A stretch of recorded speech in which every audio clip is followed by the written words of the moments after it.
Hello, everyone. This is Terry with Futures.io, and as always, I would like to thank you for joining us today.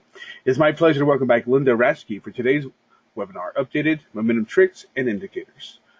Throughout the webinar, if you have a question, please feel free to type it into the questions box. We'll do our best to answer them at the end of the event. This webinar will be recorded and posted on the Futures.io website within 24 to 48 hours. If you're watching us afterwards on YouTube, please do us a favor and give us a thumbs up if you enjoyed the webinar. And as always, feel free to share, comment, and subscribe to our channel. It really helps us a lot. We're sharing news, events, and information. Follow us on Facebook, YouTube, and Twitter using @Futures.io. And now, without further delay, I'll hand it over to Linda, and you'll get the pop-up again to share your screen.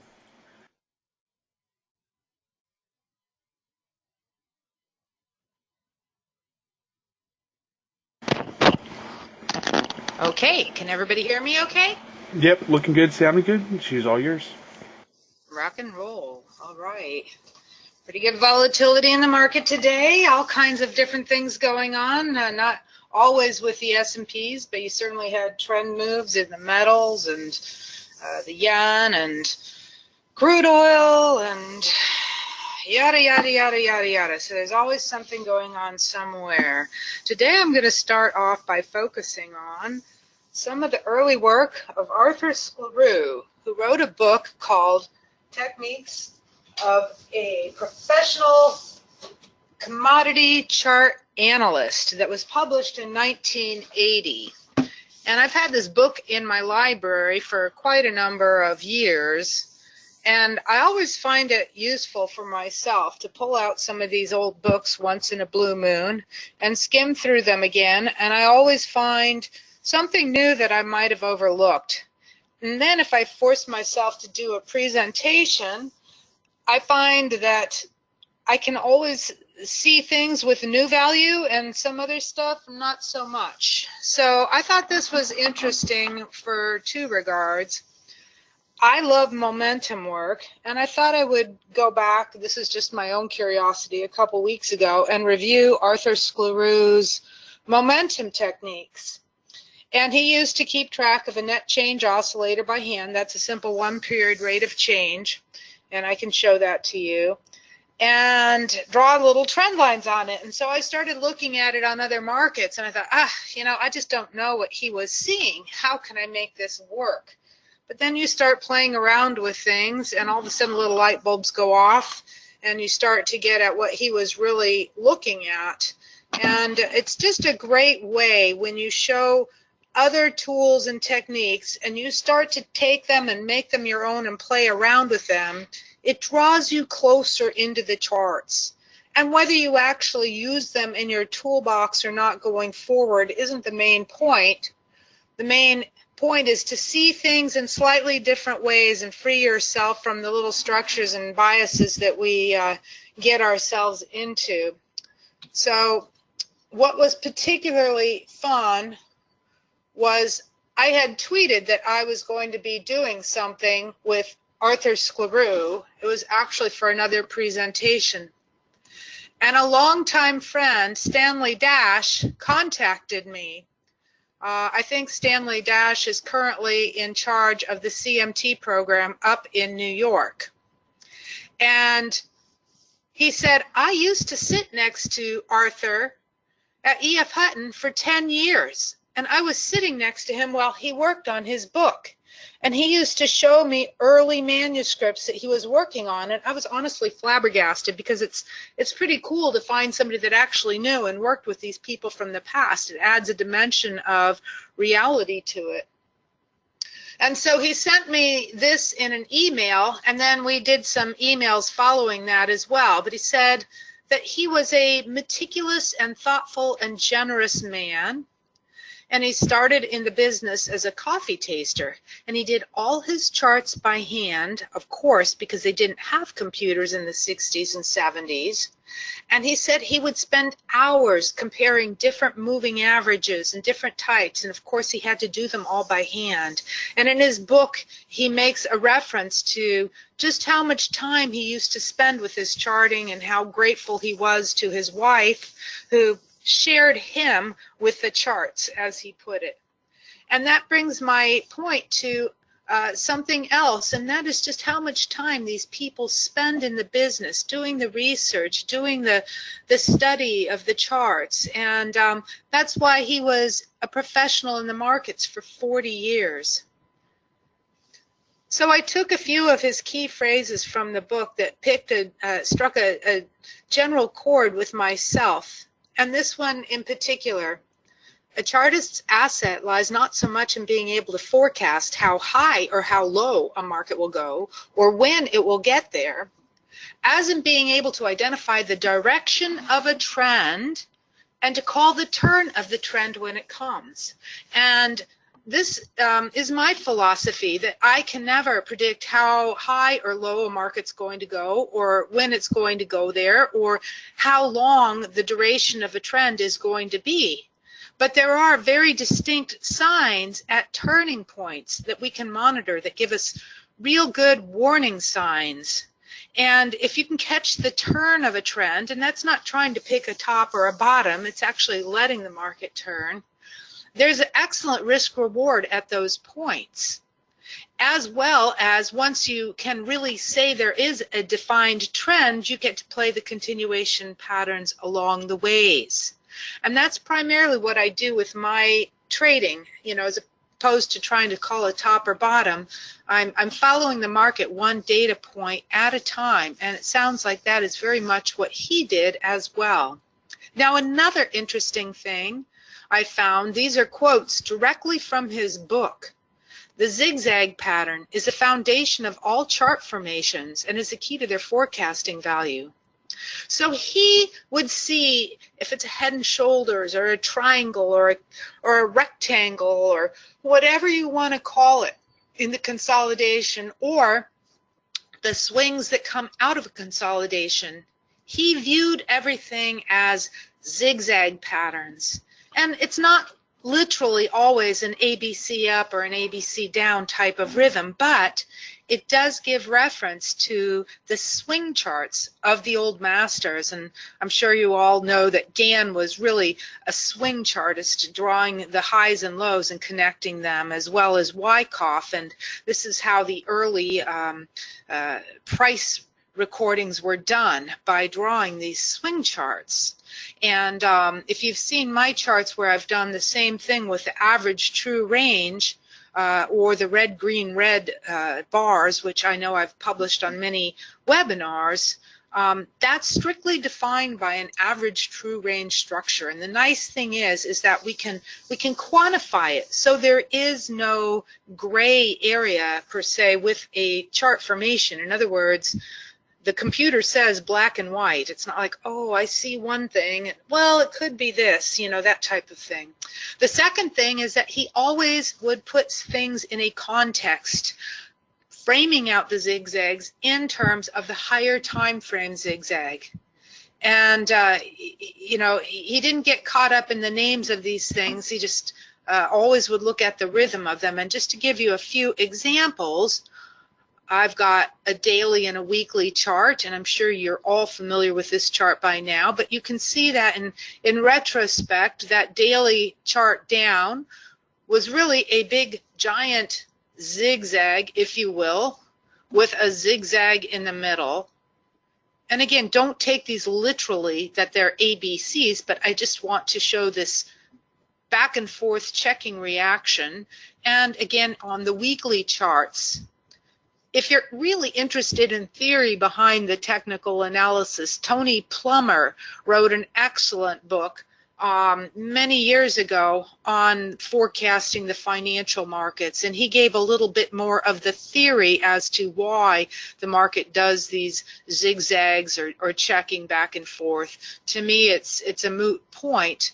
It's just a matter of always seeing them in terms of waves, if you will, and how important it is to put it in the context of the higher time frame. So, of course, in retrospect, the weekly charts look like a giant ABC down, but it sure didn't feel like that at the time, because that last leg down was so extreme, pushing into year end. And another kudos to the fact that we can't say exactly how far it's going to go down or when it's going to end at the time.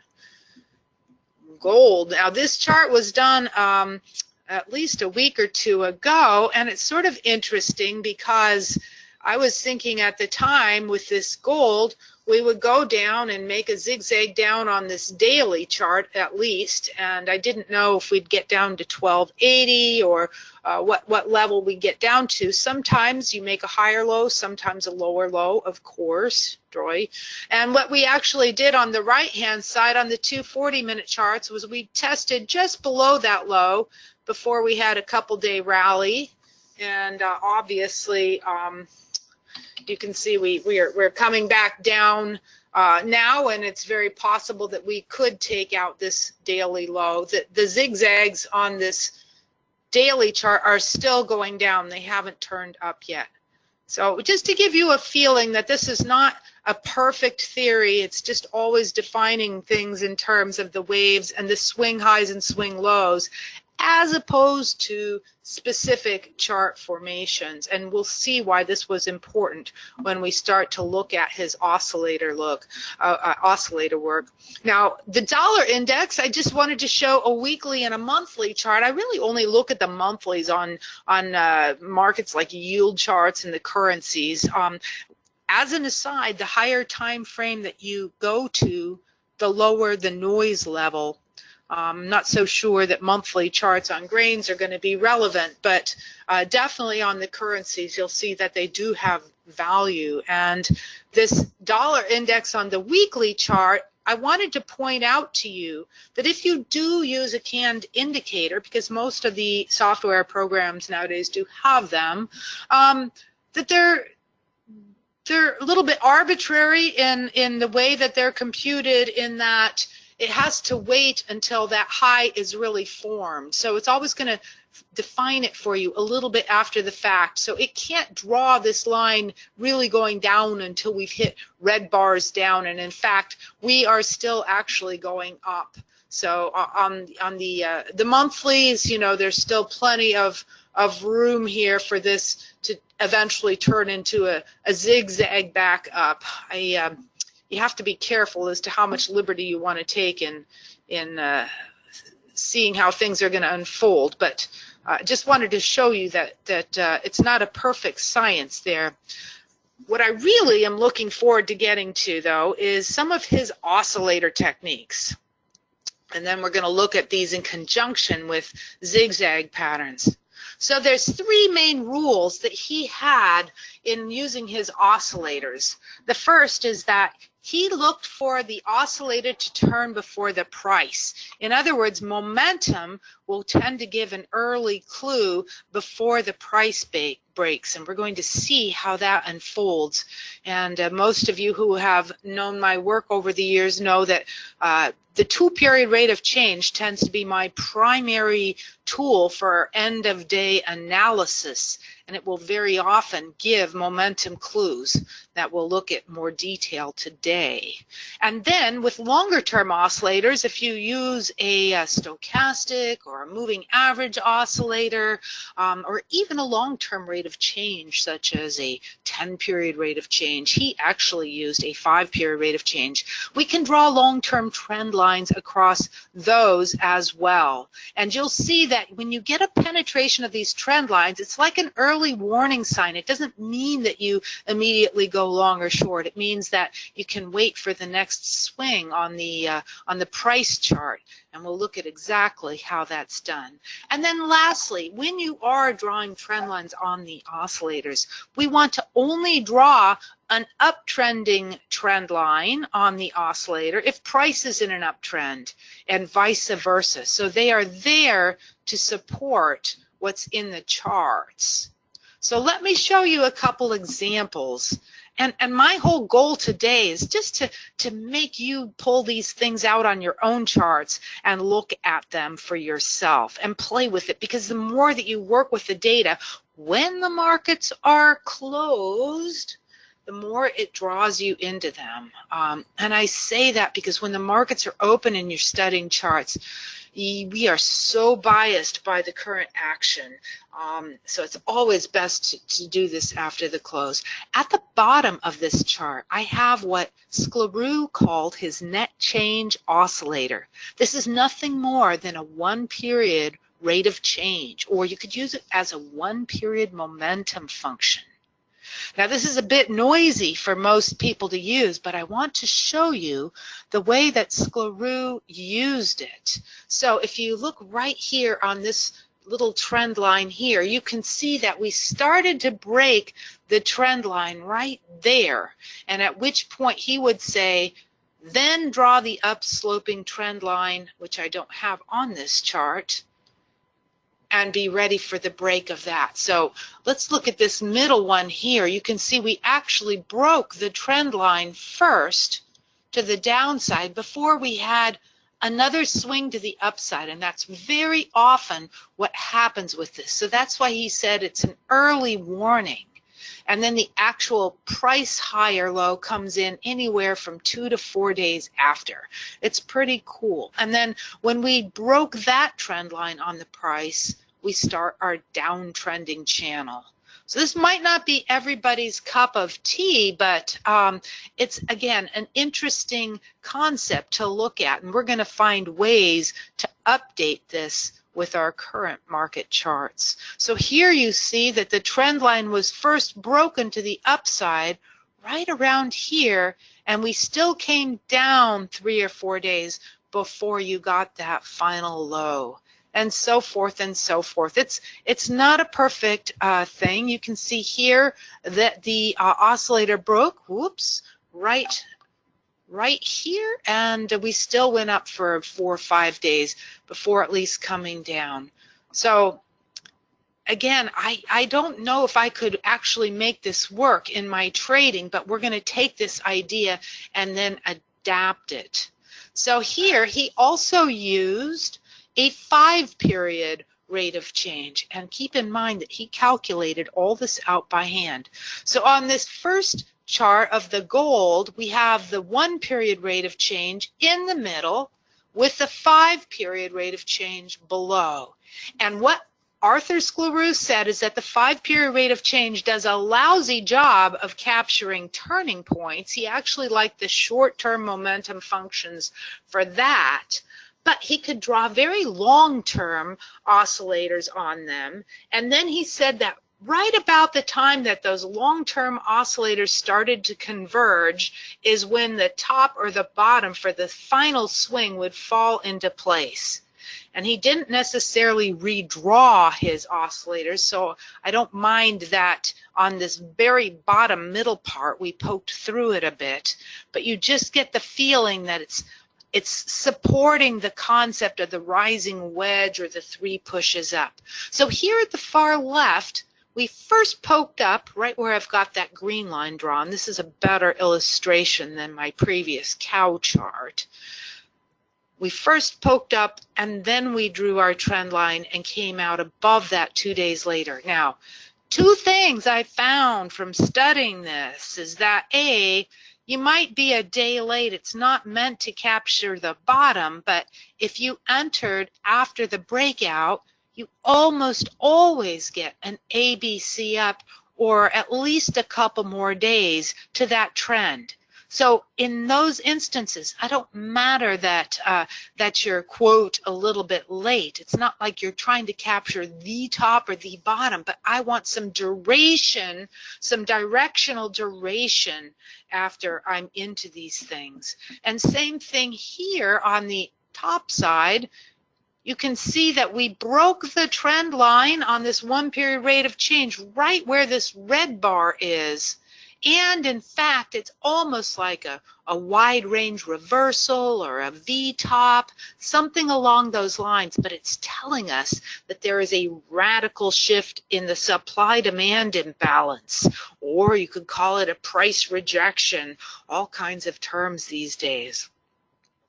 But at that point, you could start drawing trend lines from the price. And then, of course, obviously, we broke that and had a good bonking down. keep in mind that these classical chartists had to do everything by hand. So they were very much into drawing the trend lines by hand on their charts and updating the data bar by bar. Some excellent lessons there.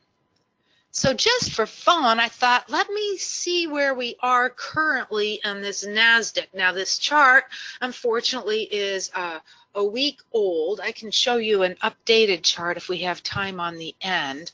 But first of all, notice at the bottom how we had that radical shift in the supply demand, obviously a big short squeeze or whatever you want to call it. But that wasn't the bottom. We actually had to come down for the retest, and that's the point that you would have drawn the trend line. Remember, trend lines have to have defined data points, so you've got that right there. And then that's really where the change in the trendiness came about. Of course, everybody sees this after the fact, right?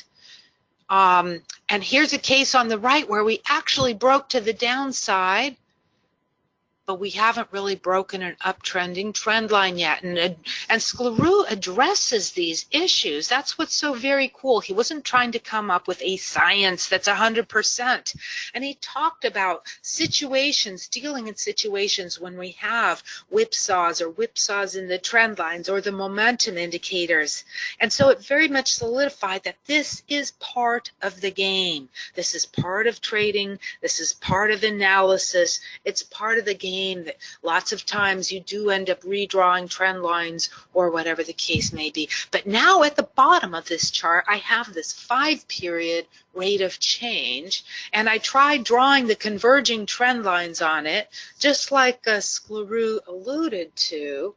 And again, this is a couple days old, and we don't know exactly when or where or how that price is going to form a top, but you can see it's getting pretty stretched there. And you add a couple more days to this, and we're pretty close to that apex. So that'll be really cool to see how that plays out now. Again, I think I have an updated chart somewhere on my things that I can show at the end of this. Now, lastly, this was really cool too, because Sklarew used a 5-period rate of change. And I'm like, dang, that was like 45 years ago that he was using this. And again, if most of you have seen my previous YouTubes on Big Mics or Futures IO, you'll see that I use this 5-period rate of change a lot too, and that's what we did for our modeling of these extended runs. I'm like, you know, that's pretty cool that people have been using this long before I stumbled upon it. And I plotted the 5-period rate of change as well as this simple moving average, and you can see how they could work very well together as a chartist's confirmation or non-confirmation, looking for the sells only, you know, the short-term trades to the short side when you're below the zero line or below that 5-period moving average. And there's just obviously a lot of correlation between these two. It's not a perfect indicator, and I'll show you why. Here's the crude, and you can see how many times that the price just consolidates through this 5-period simple moving average, and I'm not sure I would be able to use this 5-period rate of change for any good whatsoever on this type of data. But he definitely felt that it channeled, and he had his little tricks with that. So let's take some of his concepts, this drawing the trend lines across longer-term oscillators, and you can do this on 30-minute charts, hourly charts, daily charts. And at the bottom of this chart, I have my 310 oscillator, which is nothing more than the difference between a 3 and 10 simple period moving average. And you can see that it does channel. We could actually draw trend lines along these oscillators, the highs and lows, and it'll highlight channels, which of course the price is highlighted as well. So I could actually draw a lower trend line here too and see that the momentum was channeling down for 2 to 3 months in the bond market, as indeed it consolidated sideways instead of really channeling down much.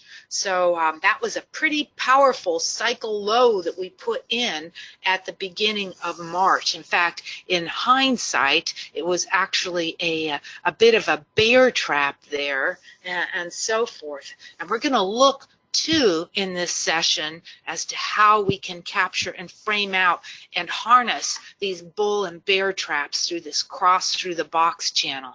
But anyway, you can see this is something I want you to study for yourself, that when this trend line is broken, okay, then you almost always get the next dip. So once that trend line's broken, you start to look for the ABC, okay? You might miss that A leg up, but then this is probably one of the easier trades in the world, that C leg. So let the market tip its hand, it consolidates and pulls back and then rallies up, and that's probably one of the highest risk-reward trades you can make. And it doesn't matter if it's on a 30-minute or 60-minute data. I'm going to let you study and play with that for yourself, that second leg that comes after that first break of the trend line.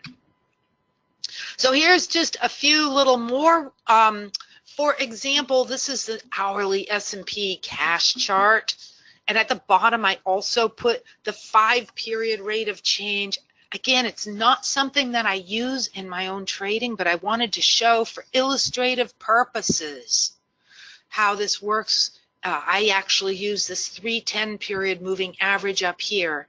And you can see what I wanted to point out is that when the trend line was broken here, you had a little pullback here, but this was a sweet spot. And I know that hourly charts with gaps are not your ideal continuous data feed, but it still works better than anything else, I think. Same thing here. The trend line was broken to the downside at this point.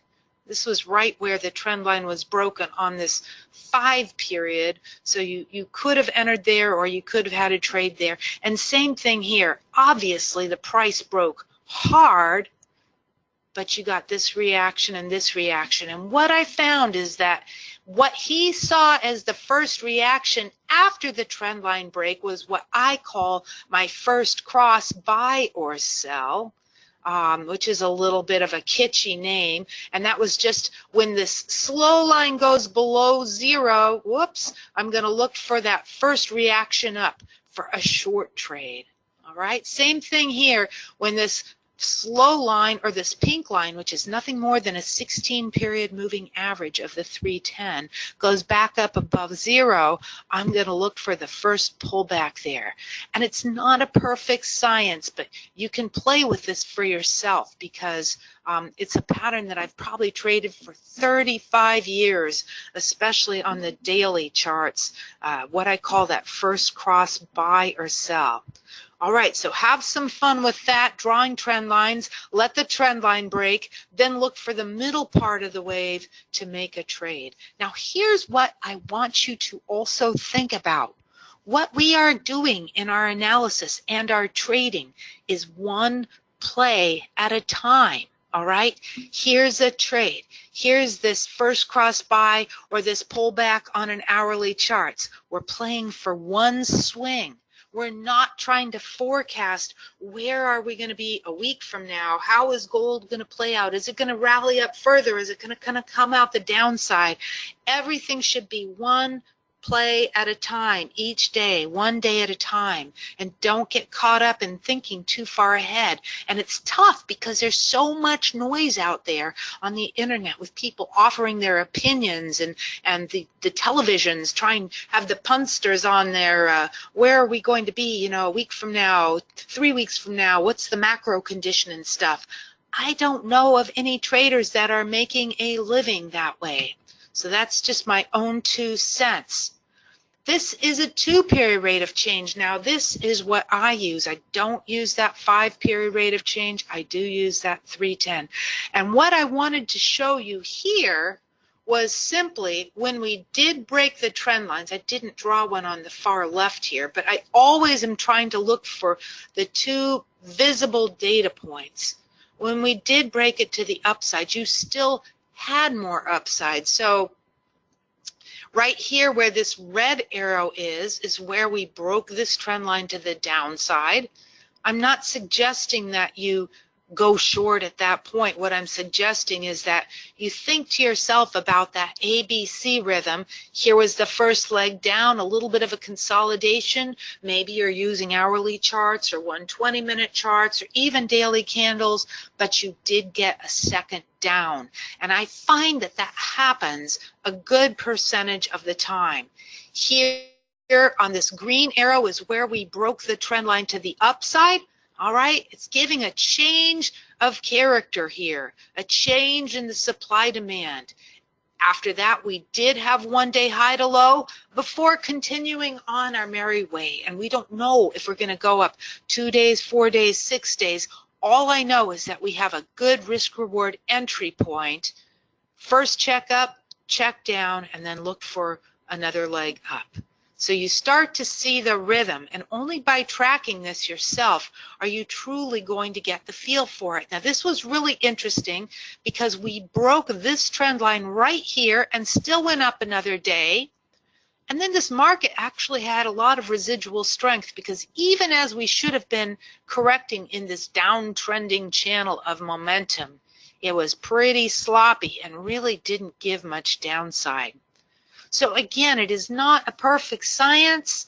A lot of times these things do seem sort of gray and ambiguous, but you have to have something. Having some roadmap is better than having no roadmap.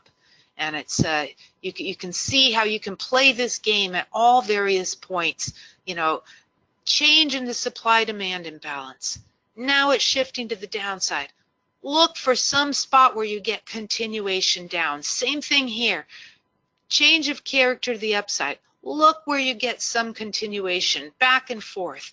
So you can play with that. I've got a lot more interesting things to show you. This is my first momentum volatility model that I did in the late 80s. I used to trade the OEX options every day. And this actually is a chart that's in my new book that I wrote, so I will mention that. And this actually was back in the early 90s, as you will see. What this is assorted rates of change. So I use anywhere from a 3 to a 12 period rate of change. You can play around that for yourself.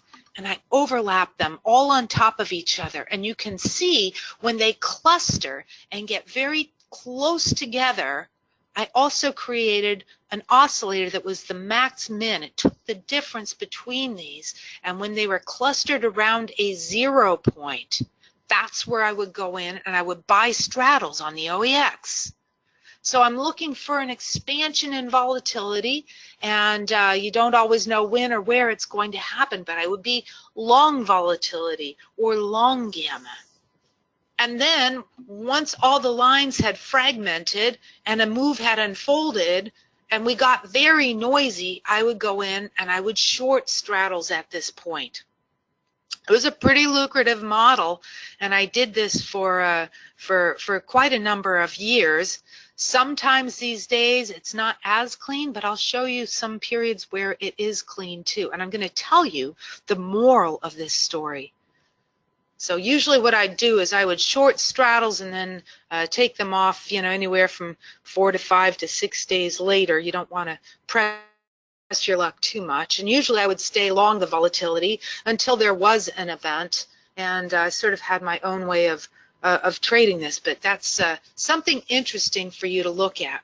That, by the way, is in my book, and I just have to mention it because I don't sell it on Amazon. I don't sell it anywhere else. It's only available on my website, and I have a lot of fun charts in there, as well as showing my trading program has really been. So if you go to my website, you can read the first chapter and see the table of contents and make up your own mind. And by the way, it's not one of those $50 books. So onward and tally-ho.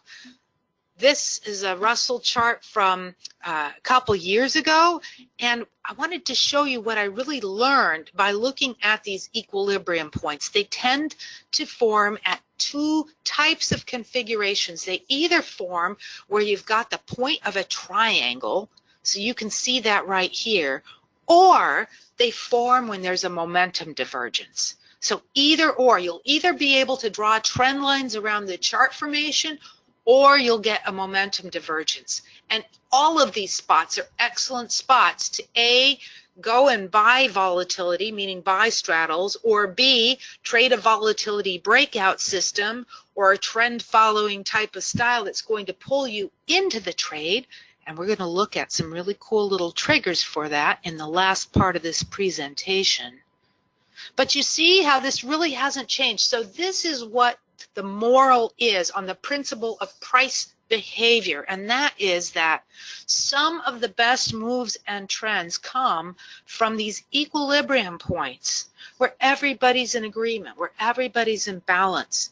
And that's interesting because when I first started trading, my focus was really on looking for the overbought and oversold areas, all right?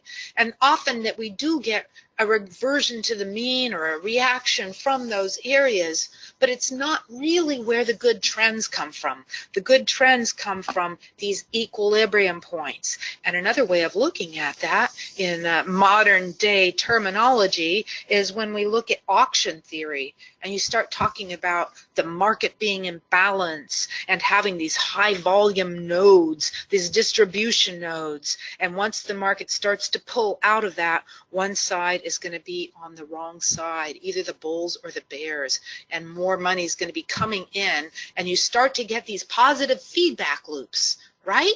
Okay, I know I'm not talking anything new there. This was natural gas, and I thought I just have to show this on one or two other markets so that you get the idea. At the top here in natural gas, I'm sure that if you had a stochastic or a 310 oscillator or something, you would also see a momentum divergence. So that's a little bit different than that equilibrium level where you have the triangle.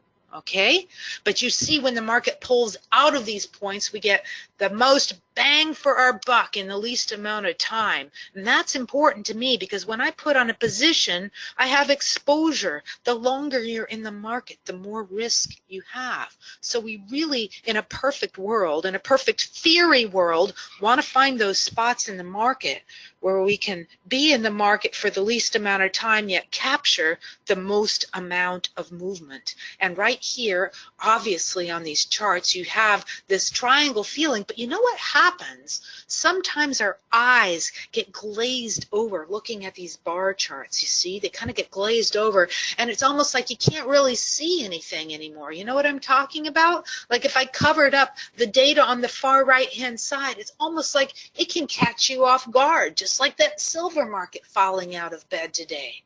But if you have some objective way of quantifying this max min point, and when it's around zero, you see, then it's almost like a trigger or a signal like, hey, I need to start playing a volatility breakout system or a trend following system or put in sell stops below the lows or et cetera, et cetera. It gets you in the mode of anticipating something. And the preparation and the anticipating and the stalking is a huge part of the game so that you're not forced to be reactive when these choice opportunities unfold.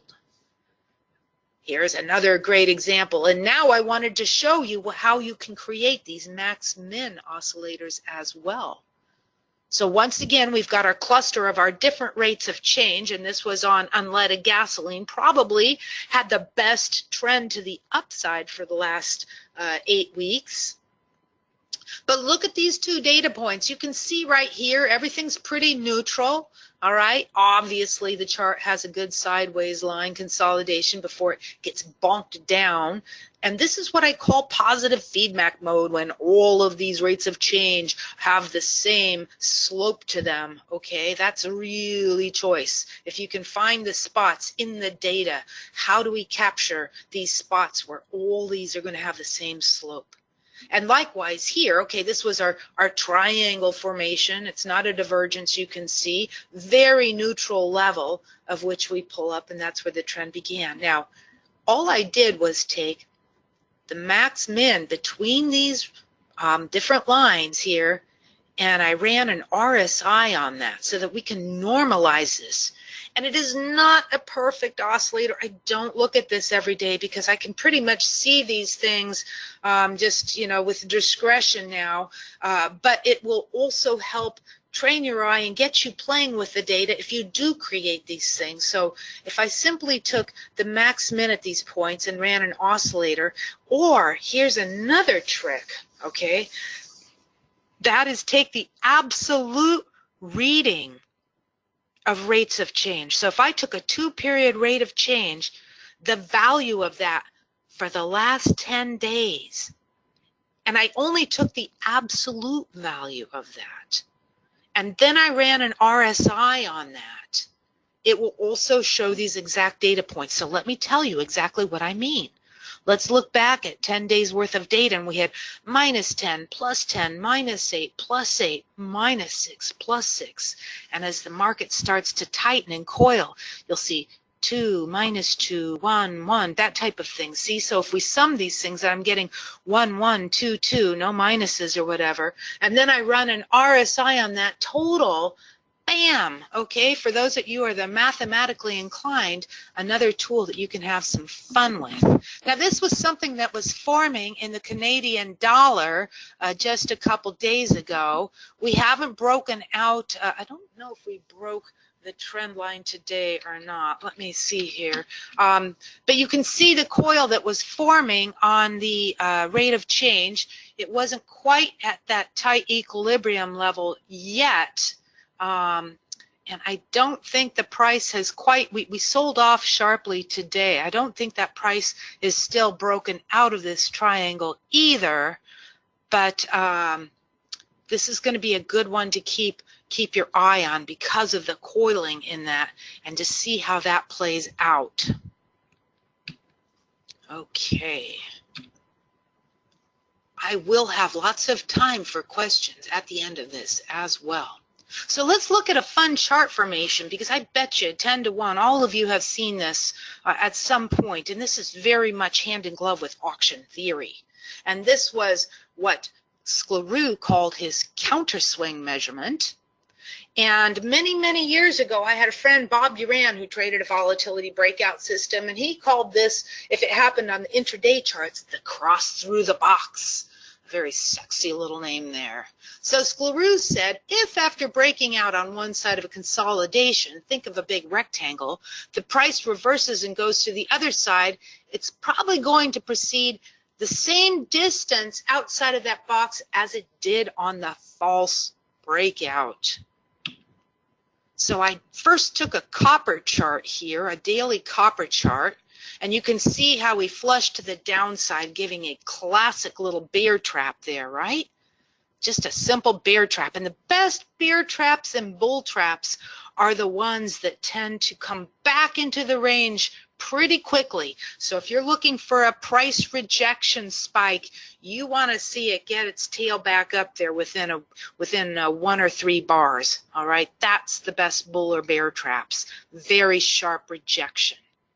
So I just marked off how much we poked through there and, you know, measured that to the upside, and voila. You know, what you will notice is these gray lines in the middle here. I took, at the time that we did that bear trap, I summed up this data right here to give us the volume distribution. And those of you that are familiar with the high volume nodes or the points of control, these types of concepts from auction theory, usually what happens is price will rally up to this point, and sometimes it can find resistance. It doesn't guarantee that it's going to come out the other end of the range, but this middle of the range is a really do or die type of spot for the market to play around with. And if it does go through there, then pretty good odds it's going to come out the upper end of the range. And you can see that we did that almost perfectly.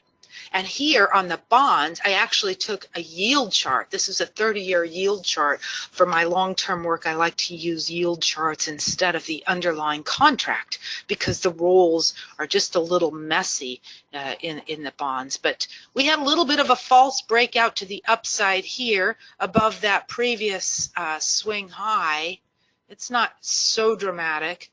But then when we came back down below that, see that little 2-day trap there action in the yields, where did we immediately go to? To the volume node, to the downside, or the distribution level, the high distribution point, whatever you want to call it. And then we had to play around with that, whoops, for quite a bit.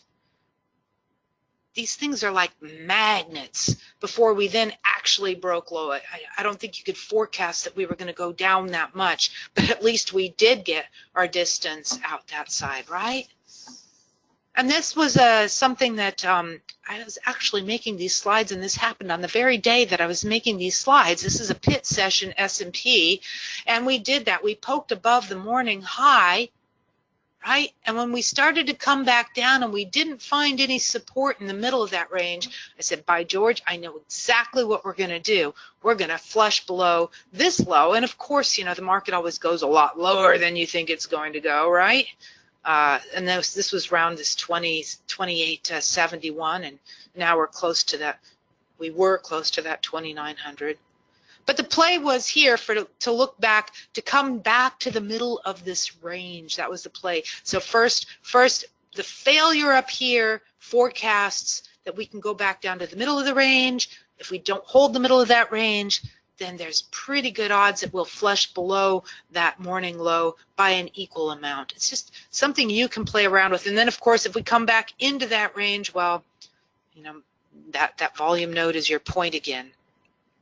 Now, I know many of you have seen my talks on extended runs, because when we're taking markets bar by bar or every 2 to 3 days, the temptation is to be very much in the mode of looking for the little 2 to 3 day reversals. I mean, that's Taylor was a big influence on my trading style, and so there's a little bit of a misconception that every 2 to 3 days there's a buy day or a sell short day, and actually nothing is further than the truth, because if you read Taylor and you read between the lines, he'll say on a fresh breakout you skip the first sell short day, or you skip the first buying day. In other words, let the market trend for 5 days before playing that little reaction. So you really need to be careful about the way that you interpret somebody like that. So in modeling that, we started doing these extended run work for the number of days that a market trades on one side of a short-term moving average,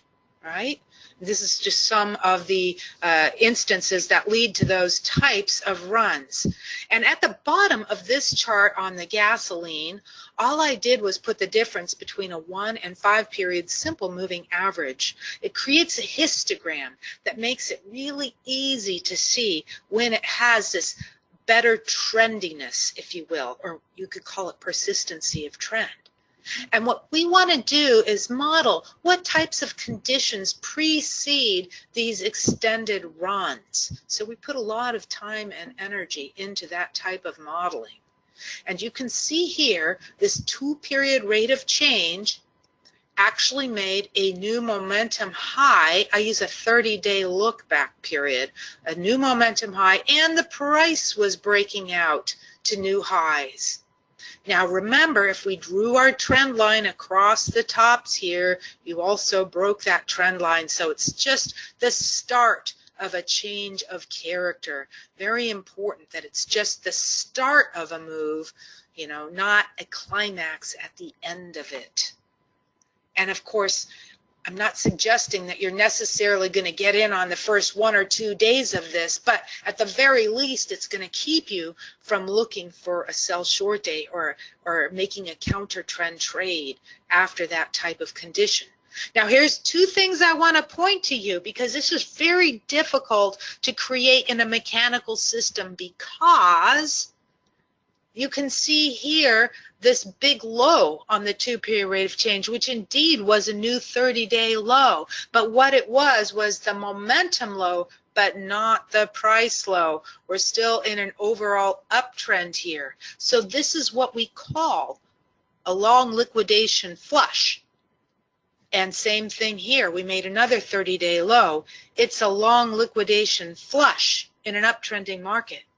And conversely, if we were in a downtrending market and you saw that, It could be a short covering rally or a short squeeze. So all of our momentum work that we do, be it with rates of change or 310 oscillators or stochastics, whatever pick your poison. They're all the same to me because they're all a derivative of price. Doesn't really matter. Everything we do is extremely important on context. You being able to put it into context. Is it a range market? Is it a trending market? Is it an uptrend or a downtrend? And this is something that's very difficult for computers to do, is to put this type of work into context because there is so much noise. So if you really throw yourself into this, you will have an edge above those nasty little algos out there. God bless them, because they provide liquidity. So I wanted to show you here on another market, the NASDAQ. This was earlier in the year, and you see when we were making the new 30-day highs on this 2-period rate of change, it was the first day up on the breakout, all right? It's the first day up, and just coming out of this line, so price was making new highs, and the momentum was making new highs, and it set off. You can see the extended run periods here. Now, once again, I wanted to point out the times that this doesn't work. Always important to study the cases where it doesn't work because you can learn a lot from that too. We had a long liquidation flush, an extreme momentum low here, but it's in the context of an uptrend. You still didn't have any distribution top. You're still in uptrending channels. It was a nice flush of weak hands, and same thing with here as well. Okay, we had the long liquidation flush, but we didn't get any follow through. So I have to show you those two examples. Lastly, you never know how far it's going to go, all right? The best thing you can do is trail a stop. And when you get those rare cases where the stars line up and you can trail a stop, even then, you have to keep in mind it's a numbers game. Maybe only 30% of those trades will be big wins. So you really need to do your homework and have a lot of confidence in the numbers and statistics behind this so you don't get discouraged if you get a couple false breakouts or false starts. But I promise you that you will catch big wins that more than make up for all the aggravation. That's probably true of any trend following technique. I don't consider this to be a trend following technique. I consider it to be following the supply demand imbalance, and the market is telling us something by this aberration. Now, of course, the scaling here is all squished up because we did have such an extreme move in the hogs. So at the time, this momentum high right here was really dramatic, really dramatic. And what I want to show you is very cool because we still made a higher high in momentum, and we made an even higher high in momentum. So this is called one time framing, where you've got these continuous higher lows all the way up. In auction theory or market profile work, that's called one time framing. I call it extended run or persistency of trend, and it will tend to continue until the market comes into balance. And what does the market have to do to come into balance? For all of you profile aficionados out there, you need to see 3 bars of price overlap. So more often than not, a trend is going to end by the market coming into balance with these 3 bars of price overlap, or maybe about 20% of the time it will end in a sharp V type of reversal. I call those wide range reversals. All right. And then, of course, you're still playing one data point at the time. Wow, we come back down to our 20-period moving average, grail buy, yada, yada, yada, yada. The DAX recently, I guess this is 2 weeks old, new momentum highs on this 2-period rate of change, new price highs.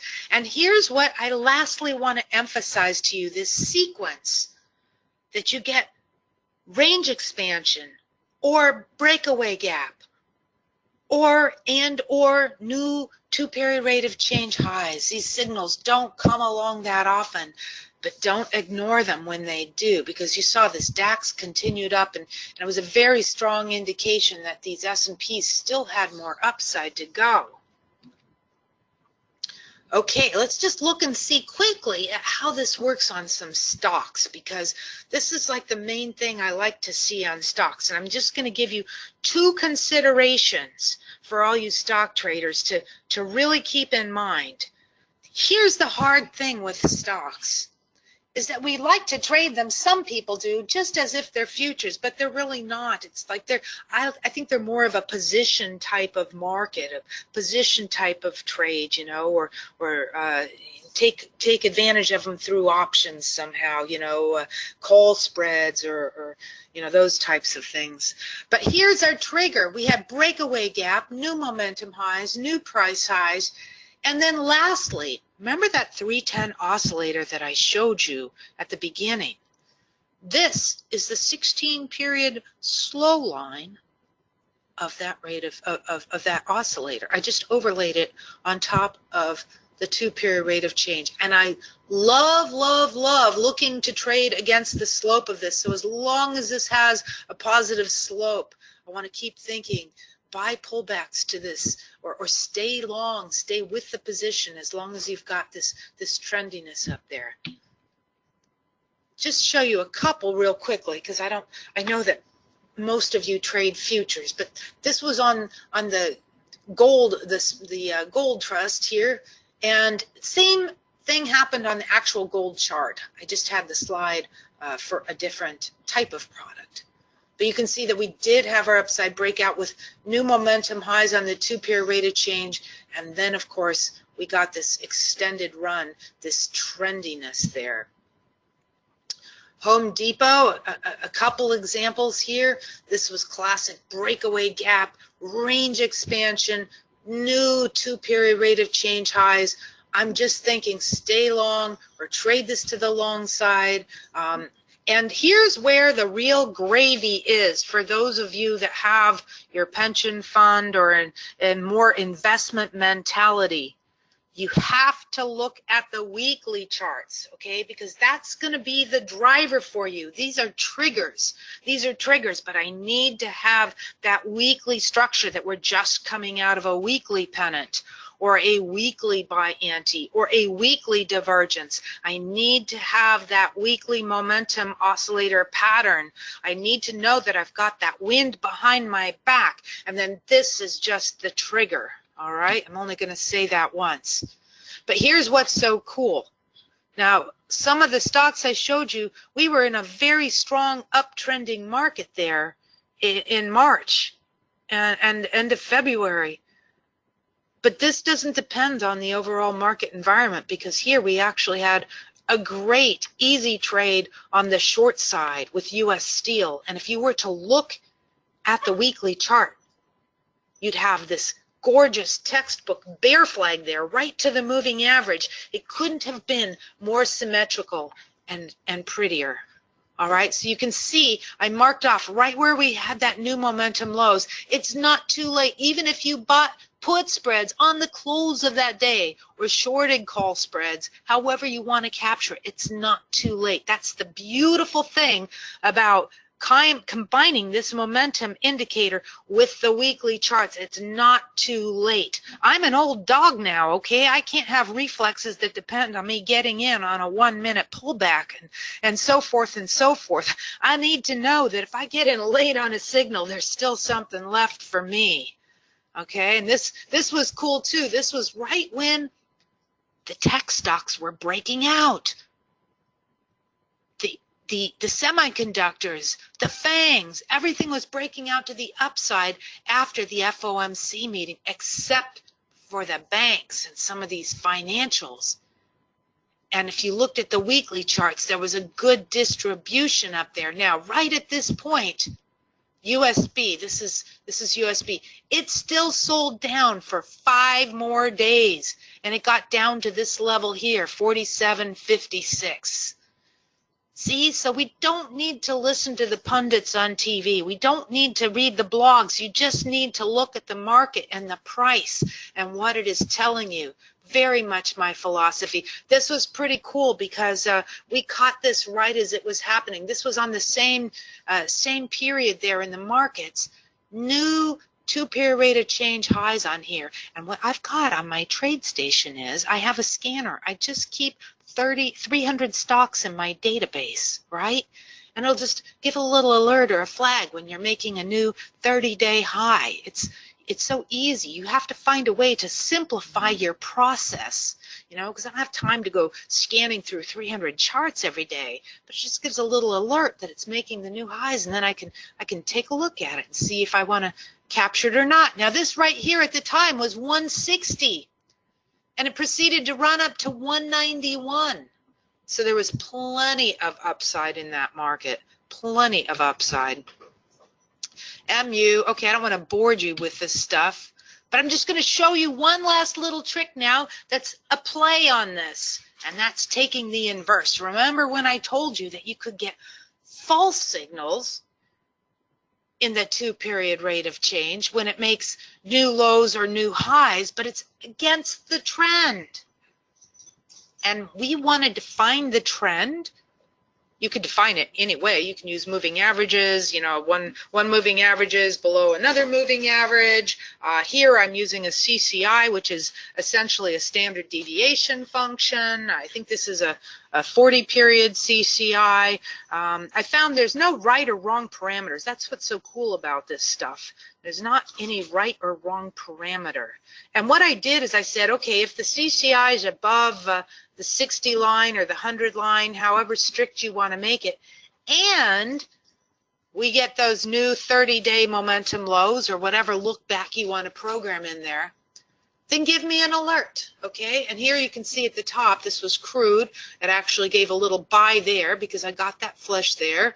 And then we had 2 days to the upside. Same thing here. You got a little buy, and we had 2 or 3 days to the upside.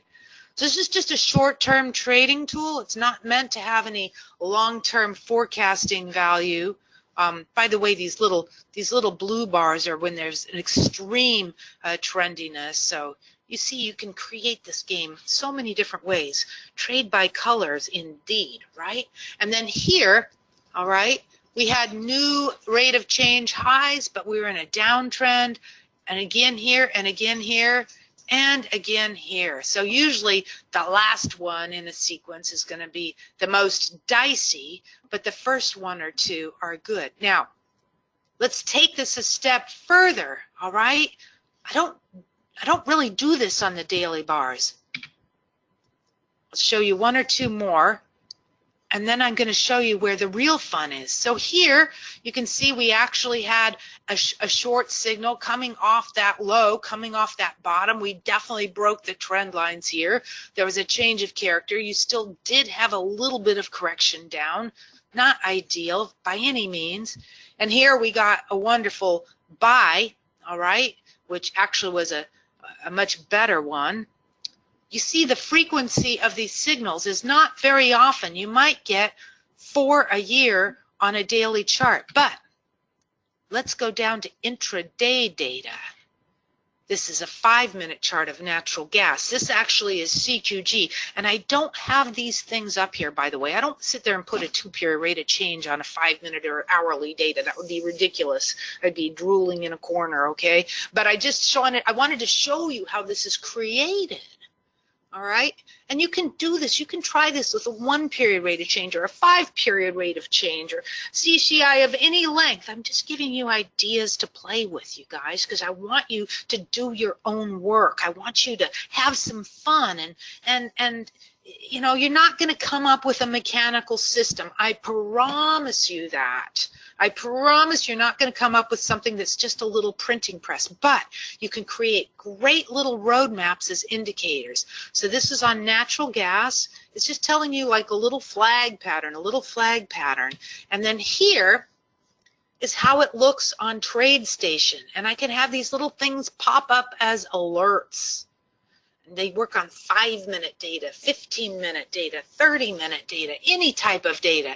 It's just a kitschy little way of highlighting a flag or a retracement in a trend. And before you think it's the cat's meow, sometimes they give you indications 2 or 3 bars too early. So you still need to watch the tape and time it yourself. As you can see right here on this pullback in the EC, right? Okay, it's giving you an alert that you're getting a pullback in an uptrend, but you still went a few more bars down. And sometimes you get this, here's Amazon, an ABC formation. But, you know, I'll sit there all day long waiting for, 2 or 3 choice trades. It's not like we're banging away making dozens of trades. And we're not necessarily banging away taking all these signals, but it's fun. It keeps you watching the market, staying in rhythm with it, not overthinking things, following the market, which is more important than anything. Following the price action, letting it tell you it's a pullback or a new momentum high, you see? So it keeps you in the moment. I can watch dozens of charts like this. It doesn't mean that I'm trading them, but I would so much rather be constantly watching these types of things than having a TV on in the background, or worse yet, pulling up email and getting distracted and losing my focus. Okay, because you're supposed to be a professional. You want to make money. You need to have a professional mindset. That means you need to be doing your job. You don't need to be, playing around on the internet doing other stuff. So I'd rather be, doing research and indicators and playing with this stuff. But this is, we try to make at least 1 or 2 trades in the morning session, because that's where the most amount of trendiness is on 5-minute charts, just like a little scalp. It's just like a little profit center. You're not going to, buy $1 million house doing that, but it's fun. So that's the whole boiled down where all of that derived. And then just to reiterate, this is what I do, trying to take one day at a point. These signals are just little spots where the 2-period rate of change flips up or down after 2 bars, and it's definitely a bit of pattern recognition, like reading tea leaves. But this is what I've been doing for 35 years, and it's just what works for me. Now, one more little aside. I know these charts will be up if you want to go and study them. I don't want to run over too long here. The pinball buy, okay? I just wanted to reintroduce that because it's one more gimmick on a momentum function. It's taking that 1-period rate of change that Sklarew has in his book, his net change oscillator, and we're simply running a 3-period RSI on it. Now, there's a catch, okay? Because in the Street Smarts book at that time when we did our testing, I didn't have the 20-period EMA in there as a trend filter. So if you are going to look for these spots, these little pinball buys, as I call them, I only look at the long side when the price is above that 20-period EMA and vice versa. Okay, ignore these little blue dots. That's another 2-hour lecture at another date and time that'll just confuse everybody. But these this RSI here at the bottom is simply when you've got that pinball buy setup. By the way, the blue dots, in case you're wondering, are simply when the slope of that 2-period rate of change, the slope of the 310 oscillator fast line, and the slow line are all in the same direction. So they're little spots where the market could have that positive feedback, which is what we started our whole lecture with, looking when we have the pull out of that equilibrium level and all the lines have the same slope together. And what you'll see, even on these charts, is that it doesn't last too long. Okay, you can get these very sharp moves, a couple days, 2-3 bars. We want it to go on forever and ever because it feels so good when you're in there, but you need to also be trailing a stop or be mindful about it's not going to last forever. So lastly, these are just pinball cells that unfolded on the yen at the time. This was the indicator. There was a rock dot cell, and that pretty much wraps it up. I know I covered a lot of a lot of material. This was just trying to sum it all up for you, showing that hog chart again one more time, where we did make those new momentum highs on that 2-period rate of change, price highs, range expansion. The market's telling us something that's going on. Of course, everybody knows that they had to kill 1 million pigs over in Asia from the swine flu. All right, there's always a reason or a driver. You're going to find out why. But even if we didn't know the news or the fundamentals or have a TV or read anything, Mr. Market's going to tell us anyway. And then right here, our one little pullback, our pinball buy, there's always a spot to get on at some point. All right. Thank you guys so much for attending today. I really appreciate it. And I really am just going to be a little bit of a promote right here. I want to put my book back up because there's so many fun stories in this book and lessons I learned from other traders, as well as charts. And most of the book you'll see is about me being on the wrong side of outlier events, because that's part of trading. It's part of risk, you know. So, you know, you hear plenty of people pounding their chest and thumping their chest about all their bad trades. I mean, their good trades, right? Well, here's a couple doozies in this book that will give you inspiration that if I could make back these losses, you'll find that anybody can make back losses. And it's pretty funny. I really wanted to pass on some of the culture and the lessons I've learned from other greats all through the ages. So you can go there and read the first chapter. With that, let me see where I have questions. I'll read them out to you, Linda. Okay. Let's see. I apologize if it's obvious. Is your 2-period ROC a percent or of a net change in value? It's a net change in value. And you'll see that with most charting software programs, they have a CAN function. It'll either be called rate of change or momentum. The shape of them is exactly the same, pretty much. But yeah, it's simply a net change type of function. Okay.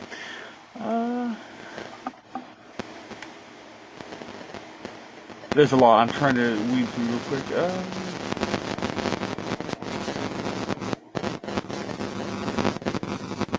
Can you give the 3 number settings on TradeStation for the daily ROC? The default are 14, 14, 14. Sure. The 310 oscillator. So if you look where there's a moving average oscillator, if you just took the difference between a 3 and 10 period simple moving average, and then you run a 16 period simple moving average of that, that's all it is. Okay.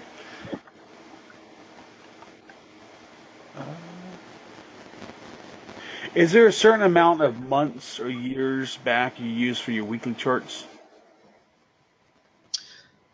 Boy, that's an interesting question. I think you just need to have enough data that you can get some feeling of the cycles. And usually 2 or 3 years will be enough if you're looking at an oscillator to get a sense of the cycle, or if there's a momentum pattern. I mean, my favorite source of data, if I want to look at really long-term charts, is I go to mrci.com, Steve Moore's site, and he's got weekly data, beautiful data going back 30 years. So if you really wanted to see where previous highs and lows were, that type of thing. But if I'm just doing momentum work, I find that 2.5 to 3 years is a good enough for me to see the cycles and the oscillators. Okay. I just lost it. Where did you go? Can you elaborate on the 3-bar overlap? Yeah, that's called the 3-bar triangle. In fact, I'm just going to be really cool here and slide something over for you. All right, can you see that? Yep. Okay. So this was actually the Canadian dollar, which had a down move today. Take a look right here. And you can see how this bar had a lower high than the 2-day high and a higher low than the 2-day low. So that's called, I call that a 3-bar triangle. And very often, not always, of course, you'll get a trend move out of that. So for example, right here at this part of the chart, you see another 3-bar triangle. The market has come into balance. And obviously it looks like there was some report here because it spiked up first and then came down. But we do seem to get pretty good trend in the, if you wanted to be really careful, you know, wait for the morning numbers to get out of way. And there's nothing wrong for looking at like an intraday morning continuation pattern, a 5 or 15-minute flag or continuation pattern. And now, just so that you know, it's not a perfect science, because you can see here this little doji bar, the high was below the 2-day high and the low was above the 2-day low, and we looked like we were breaking out and we failed. So, but this right here is the classic setup. So I think we had a couple of them today. There you go. Here's silver. So you see the 3-bar triangle that was in silver that led to the downside. There you go. Okay. Can you explain the CCI again? The CCI, it's, you know, it's not an indicator that I ever have on my charts. I believe it's called the Commodity Channel Index. And if you want to Google it, you'll see that it's basically a standard deviation function. So think about Bollinger Bands, having tight Bollinger Bands, and when they start to widen, you know, you'll usually have a rising standard deviation there. And I think that historically people have looked at, you know, using it with a 20-day look back period, which is very similar to looking like a stochastic or something. I know Price Headley did long-term work on charts like with a 60-period CCI. So it's another tool you can play around with. Honestly, this is the first time I've ever used it to define a trend for an indicator, and just because I have a friend who liked to use it for very long-term stock chart work. So I was like, oh, let's play around with that and see if we can create something. What is the pink line overlaid on your ROC? Yes, that is the that's the slow line on the 310 oscillator. So for example, if I just simply added, let's see here. There you go.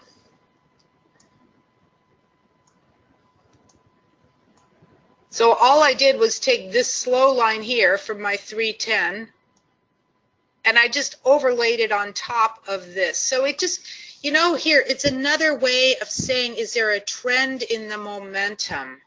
All right, that's all. And then you can also look at, if you didn't want to look at that, you could simply look at a moving average. You know, if we're above or below a moving average, there's lots of games you can play trading against something, trading against a moving average, or against the slope of a moving average, or against the slope of momentum. You know, it's a great little trick to play around with. Do you always use LBR bars? LBR bars. I am not sure what LBR bars are. I'm not either. I basically use just charts like this, bar charts like this. I'll only use the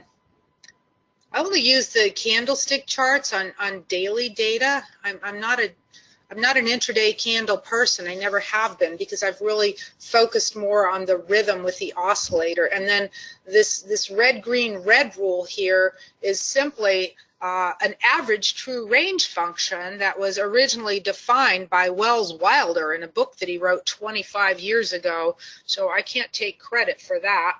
It's simply, if you push down by a certain average true range function, the bar turns red, and if it turns up, it's going to turn green. It's not a mechanical signal at all. You won't turn it into a mechanical system. It's a pattern recognition tool. See, so my eye likes to see these ABCs. Remember, we were talking about how Sklarew saw everything in terms of zigzags. And if you can find those zigzag spots in the marketplace, right, there's some of the best risk reward once you have that ABC or that zigzag. So it's just a helpful little tool for my eye. That's all.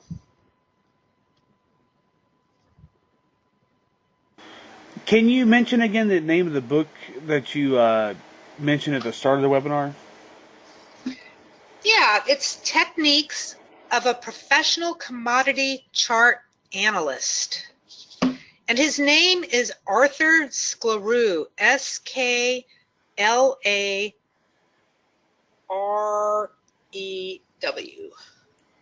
Okay. All right, I think that's all the questions for today. Thank you for the webinar, for the information, and for spending some time with us this evening. See, and now I've taken care of everybody's weekend, right? Everybody can sit there in front of their computer screens and play around with all this stuff, and that's going to be your life, huh? Thank you. Thank you, guys. Take care. Bye.